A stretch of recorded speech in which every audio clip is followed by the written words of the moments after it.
There are certain things on the internet that people are never supposed to find. Hidden forums, deleted websites, rituals buried so deep online that most people assume they're just creepy urban legends. But every once in a while, someone desperate enough goes looking for them. Tonight's story is about a lonely college student obsessed with the occult who found a ritual that promised him everything he ever wanted. Friends, love, respect. And by the time he realized what he had invited into his life, it was already too late. So turn off the lights, get comfortable, and let's begin. The TV in the next room suddenly switched off. I realized I should probably finish eating faster and get back to my room before it got too late. But the moment I scooped up the last spoonful, I heard the bedroom door open. Here we go again. "Oh, you're here, Ethan?" my drunken stepfather asked. "Yeah, as you can see." He walked over to the fridge and pulled out what was probably his 5th can of beer already. "So, you got yourself a girl yet or not?" "No," I answered, shrugging indifferently. "That's your problem. Back when I was your age, you know how many girls I had?" No, I didn't know. Guys like you don't get liked. But me, I was already preparing myself for another lecture about how he used to change women like gloves, about what a loser I was, and everything else that usually followed. But then Mom came home. "Oh, Lisa's back," my stepfather muttered, suddenly perking up as he walked toward the hallway. "Why do you smell like alcohol from a mile away?" she snapped immediately. I barely drank anything. The argument escalated almost instantly. Mom accused Daniel of getting wasted like a pig on his day off, while he insisted he had every right to relax. Personally, I thought they were both wrong, but I preferred not to interfere and went back to my room. Honestly, I was already sick of my stepfather constantly sticking his nose into my personal life. That evening, he was actually talking to me relatively calmly. Usually, he didn't hold back with insults. The thing was, they treated me differently than my younger brother. I had a younger brother named Tyler, basically the pride of the family. Straight-A student, athletic, loved by both teachers and classmates. And me? I barely finished 9th grade. My report card was full of mediocre grades, weak health, complete outcast at school. I never knew my real father. Mom tried her best to support both of us, so almost all her time went to work. I was fed, clothed, and had a roof over my head, and I guess I was supposed to be grateful for that. Maybe my difficult childhood was what made me the way I was. I spent almost all my time obsessed with mysticism, magic, the occult, and things like that. At one point, Mom decided I needed a real hobby instead of wasting my life on nonsense, so she enrolled me in music school for guitar lessons. Unfortunately, I never learned how to play. The teachers gave up on me pretty quickly, deciding I simply wasn't capable of learning music. Mom was really upset about that. We both hoped things would be different once I got into college. A fresh start, a new life. But no such luck. My grades improved a little, sure, but I still didn't make any friends. During classes, I mostly sat alone. My love life was not existent too. Sure, people say I'm still young, that I've got plenty of time ahead of me, but all my peers were already in relationships. I just wanted to know what it felt like not to be constantly alone. As for hobbies, nothing changed there. I was still deeply into the occult. Recently, I'd even started my own channel where I talked about strange facts, explained fortune-telling rituals, occult ceremonies, things like that. The audience wasn't exactly huge. Naturally, my parents hated it from the beginning. My stepfather would spin his finger at his temple whenever I mentioned it, and Mom said I was embarrassing myself in front of the entire country. Well, whatever. At least they still had one successful son. First pancake comes out burnt, as they say. Lately, I'd been thinking a lot about how to boost views on the channel, And recently, I found a very unusual ritual. It was a ceremony meant to summon a demon. The unique part was that the demon couldn't exist independently.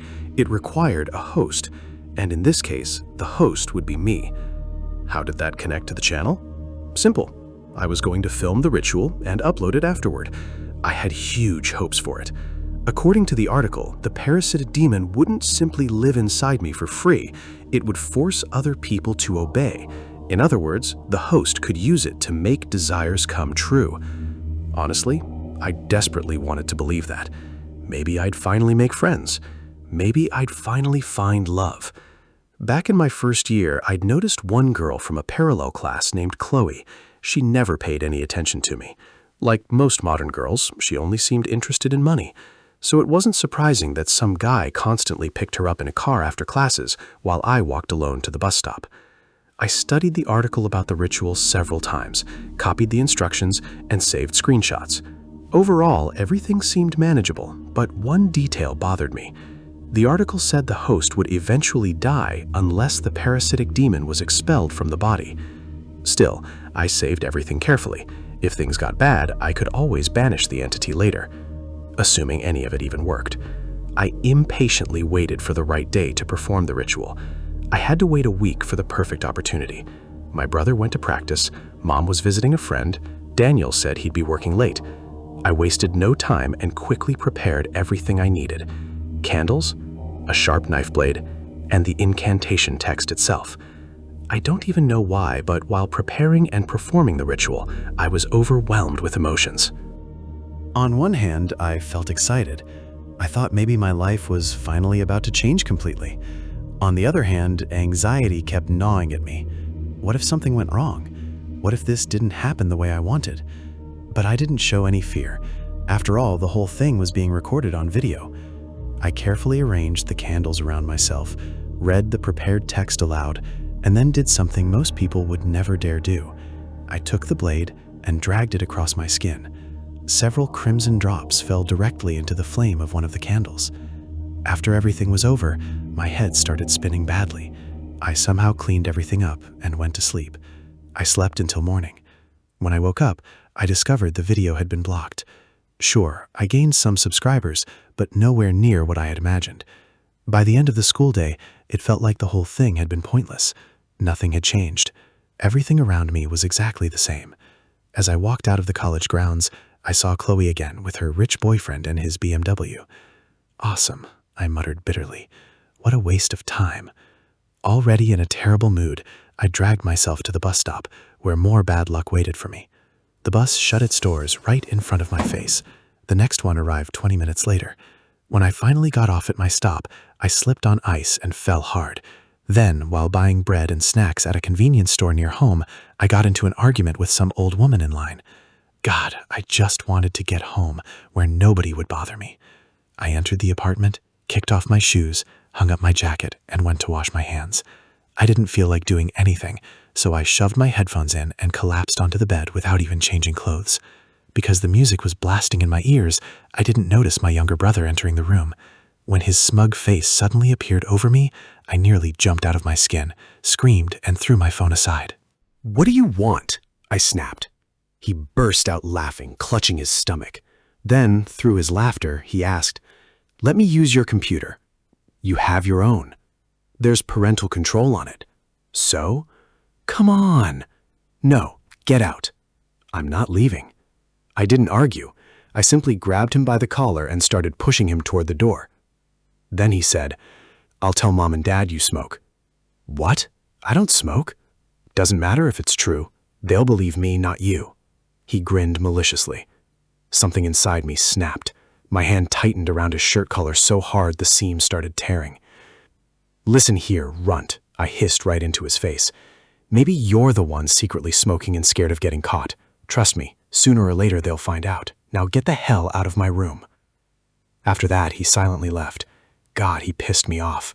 Was the computer really that important? Although honestly, besides the computer, he didn't really have anyone either. And then I suddenly thought, maybe Daniel was right. I did smoke occasionally with some guys during breaks between classes. Rarely, but still. What if I smoked at home right now? Nobody was here except Tyler anyway. I went to the kitchen, opened a far cabinet, and pulled out one of Mom's cigarettes. She smoked very rarely, maybe once a month. Back in my room, I inhaled deeply. For several seconds, my body felt weightless, almost like I was floating. I got so absorbed in it that I didn't notice Daniel had come home from work. I instantly opened the window and threw the cigarette butt outside, but it was too late. He opened my door and looked inside with a smile, but the smile disappeared almost immediately. "What the hell is this? Why does it smell like smoke?" "Chris stopped by," I lied nervously. "Breathe on me." I overslept the next morning and was running seriously late for class. For a moment, I considered skipping entirely, but wandering around outside in freezing weather all day sounded miserable. As I hurried onto campus, I saw Chloe standing with two of her friends. They were late too, but unlike me, they clearly weren't in any hurry. I walked past them and noticed from the corner of my eye that they were looking at me. I sped up. And just in time. Behind me, I heard laughter. Then Chloe said, "Isn't that the weirdo from the parallel group?" There was nobody else in the courtyard. She was talking about me. Something painfully tightened in my chest and tears filled my eyes. What had I even done? I literally just walked past them. Furious and humiliated, I thought to myself, I hope your boyfriend humiliates you the same way you humiliated me. By the end of second class, I felt terrible.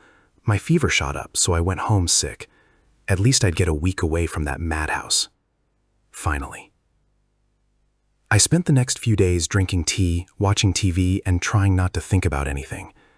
Then one morning, I woke up later than usual. I opened social media and couldn't believe my eyes. The course group chat was exploding with messages. I'd never seen anything like it, even during finals. When I found out what happened, I was stunned. Someone had leaked Chloe's private photos into the class group. Nude photos. Some were extremely explicit. She kept insisting her boyfriend had done it. First the cigarette incident, and now this. Public humiliation. I didn't know what to think anymore.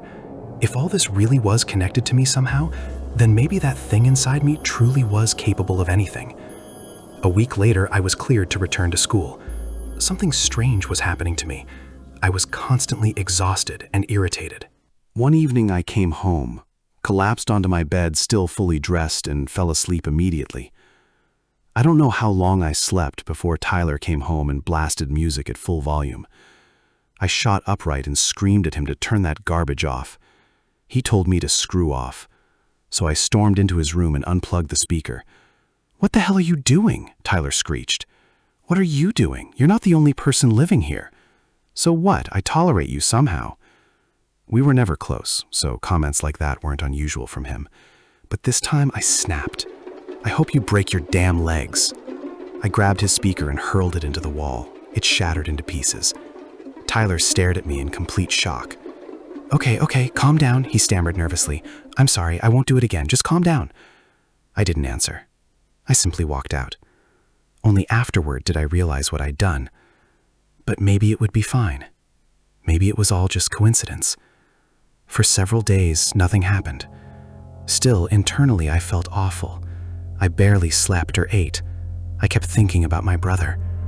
But despite my fears, life continued normally. Nothing happened to him. And eventually I convinced myself the demon didn't exist. Because if some merciless creature truly lived inside me, Tyler would already be lying in a hospital bed. I don't remember exactly how many days passed after our argument. I'd already calmed down and accepted that demons weren't real. That lasted until one ordinary weekday when I sat at my computer trying to write an essay. I was finally making progress when my phone rang. "Yeah, Mom?" Instead of an answer, I heard sobbing. "Mom? What happened?" "Tyler, he's in the hospital." "What happened?" "He got hit by a car. Both legs are broken." From the day Tyler was hit, something inside me broke completely. Now I had to be careful, extremely careful. No more mistakes. Or maybe I should get rid of whatever was living inside me altogether. Yes, that was the right thing to do. My life hadn't improved anyway, but other people had suffered enough because of me. Unfortunately, my plans never happened. Daniel came down with a high fever and stayed home, so I had to postpone everything for at least another week. One afternoon, I went to wash my hands and was about to heat up lunch when I heard him yell from the next room. "Ethan, go to the store." "No, please, of course." "I'm not going." "What did you say?" he shouted. "I said I'm not going." "Order delivery." I heard movement in the room. Then the door opened, and he walked toward me. Without a word, he smacked the back of my head. "As long as you live off our money, don't you dare talk back to me. Now get dressed and go." And that was it. Something inside me completely snapped. I became so furious that I lost control. Years of resentment exploded all at once. And finally, I yelled, "I hope you die." He stared at me silently for several seconds without blinking. Then he turned around and walked away. I locked myself in my room and barely came out afterward. I understood perfectly well what would happen next. And I was right. 3 days later, police officers came to our apartment and asked us to identify a body. That day, Daniel had gone to a medical appointment, but somehow he ended up in the woods outside town. When they found him, his teeth were gone, his eye sockets were empty, and his tongue looked like it had been ripped out by the root. I saw his corpse with my own eyes, saw that mutilated face, and understood the unimaginable horror he must have experienced before death. I hated myself. If not for my stupidity and curiosity, none of this would have happened. Chloe wouldn't have been humiliated. My brother would still be healthy. I never thought things would go this far. I just wanted to film a video. All right. I needed to find that screenshot and expel the parasite from my body. I sat at my computer and opened the folder where I'd saved everything. Nothing. The files were gone. I searched the entire computer. Nothing. Then I searched online for the original website and nearly lost my mind. The site no longer existed. I remembered exactly what it looked like, even approximately where it appeared in search results. It wasn't even in my browser history, despite the fact I'd never cleared it. Again and again, I refreshed pages desperately hoping the site would appear, but neither the site nor the screenshots could be found. Despair consumed me, and with it came the understanding that my days were numbered. Every day I felt worse. Every day it became harder to get out of bed. I forced myself to attend classes with the last scraps of strength I had left. Homework became impossible. Maybe it was because I was dying. Or maybe because I knew what was waiting for me. I was terrified. Animal terror. I wanted nothing more than to go back to that day and change my life completely. No stupid ritual video, no occult obsession, none of it. Still, I kept searching for the ritual over and over again. Pointlessly. Nothing even remotely similar ever appeared. All I could do was wonder how much time I had left. Mom barely noticed me anymore. Daniel's death had shattered her, and Tyler was still in the hospital. Maybe that was for the best. I didn't want anyone paying attention to me. Monday morning. That day, getting out of bed felt especially difficult. My head was splitting apart. My temples pounded violently. I decided to stay home. Mom was at work anyway, and Tyler still hadn't been discharged from the hospital. The pain tormented me for hours, so eventually I took several aspirin tablets. About 30 minutes later, they finally started working, and I felt slightly better. Only then did I manage to get up and make coffee. The kettle boiled. I poured hot water into a mug, added coffee, then walked out onto the balcony, grabbing one of Mom's cigarettes on the way. Tyler had been right. I did smoke occasionally, very rarely, but the stress made me crave it badly. I drank several cups of coffee and smoked cigarette after cigarette while thinking about my life. Dark thoughts overwhelmed me. Why had everyone abandoned me? If I hadn't been so lonely, maybe I never would have gotten involved in this garbage. My father left me. I never even knew him. Everyone hated me. I hated myself. So many people suffered because of me. The more those thoughts spiraled through my mind, the angrier I became at myself. I slammed my fist against the wall. Pain shot through my hand. Skin split open across my knuckles, and blood appeared. I stared at the wounds for several seconds, then punched the wall even harder. It hurt, but I deserved it. After the final hit, my mind suddenly became foggy. I walked back into my room and picked up the blade I'd hidden after the ritual. This time, there was so much blood. Dark red drops covered my clothes, the floor, the walls. I felt no pain, just endless, repeated motions. I finally came back to my senses while sitting in a puddle of my own blood, feeling terribly weak. I tried to stand and reach my phone. With my remaining strength, I managed to get to my feet. My vision darkened. "Ethan, I'm home," a woman called as she entered the apartment. "Ethan? Why does it smell like cigarettes in here? Were you smoking?" Silence answered her. At that moment, Lisa became worried. Quietly, almost on tiptoe, she walked toward her son's room, glancing into the other rooms as she passed. Ethan's bedroom door was open. "Sweetheart, are you asleep?" she asked uncertainly. Then she slowly pushed the door open farther.